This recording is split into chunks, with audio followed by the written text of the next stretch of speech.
Согласно утврдениот резултат од гласањето на референдумот 2018 година, одлуката не е усвоена. Граѓаните не ја одобрија власта преку собранието на сила ја протурка Северна Македонија. Да живее Република Северна Македонија. А како дојде до уставните измени, промената на името е посебно дискутабилно. По граѓанското не, власта предводена од премиерот Заев реши дека мора да се истурка Северна, па нудено беше помирување со обвинетите за настаните од 27 април. Со дел од нив до тоа помирување и дојде. Крајно време е да им кажеме стоп на ваквите процеси на делби и поделби.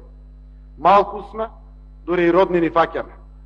Заедничка ни е Македонија, но и врската ни е заедничка за еднината на Македонија.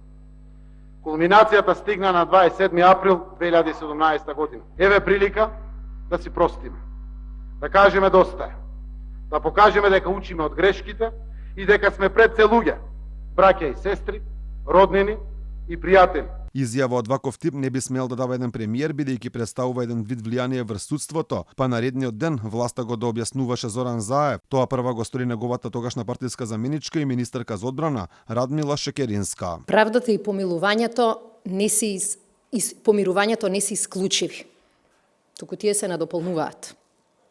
И пораката која што ја испрати вчера премиерот беше токму во таа насока, дека на оваа држава е неопходна правда. Тоа го ветивме и тоа го работиме.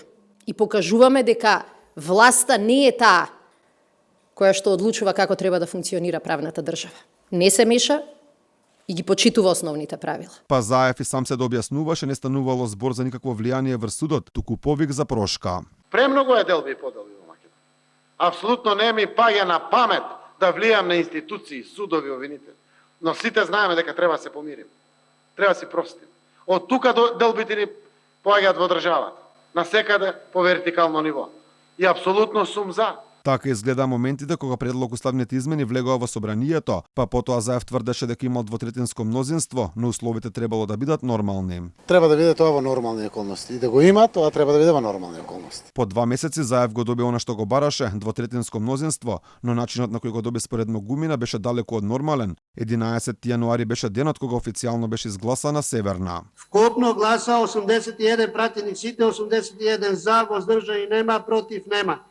Констатирам дека собранието ја донесе одлуката за прогласување на Уставниот закон за спроведување на амандманите од 33 до 36 на Уставот на Република Македонија.